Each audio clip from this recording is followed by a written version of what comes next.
I think one of the things I'm going to do is every week I'll do a little bit of a recap on how the worm tower is going, because there are going to be common problems that you are going to find with it, or things that you're not sure if they are problems, and this way I can show you what the worm tower looks like, how quickly they're composting everything, and then if the worm's behaviour is normal. Perfect example is at the moment I know that there are a whole load of worms at the bottom, and they're there because there's a nice amount of moisture. There's some of the liquid has already started to drip through, not a ton, it's like a very shallow puddle, but that's absolutely fine. They will live just fine. They're moving, they're not going to drown. If they're uncomfortable in that amount of water, which is absolutely tiny, they're just going to move back up. So if you find worms at the very bottom, don't worry, they can move back up, and they really enjoy areas which are very damp. If you have any water butts, you'll often find that there's worms that have crawled all the way up the water butts, and they're hiding in the edge of the lid because they like that very humid environment.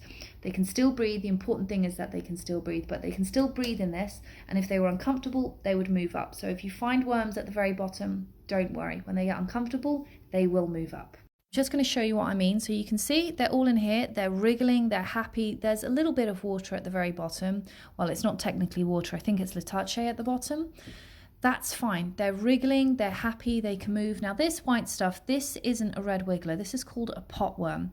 Red wigglers, when they hatch new worms, they will always be pink. If it's pink, it's a red wiggler. If it's small and white like this, that's a pot worm. But they're also very useful in the composting process, so you don't need to freak out about that.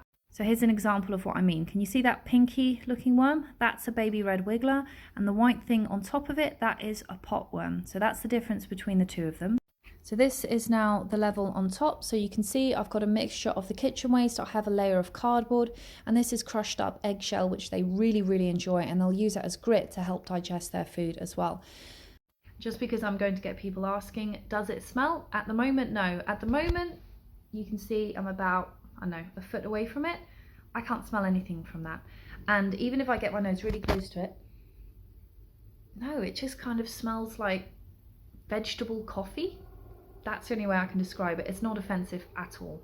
Now we get to the layer where I know most of the worms have migrated to, so I'm going to show you. This is the last layer because this one doesn't have anything in. I want to wait until these three are nicely composted, and then I'll fill this up with new goodies. But let's have a look.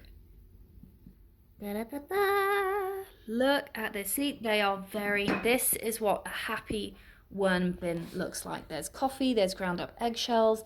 It's not too wet, it's not too dry. We're going to have beautiful compost within the next month or two.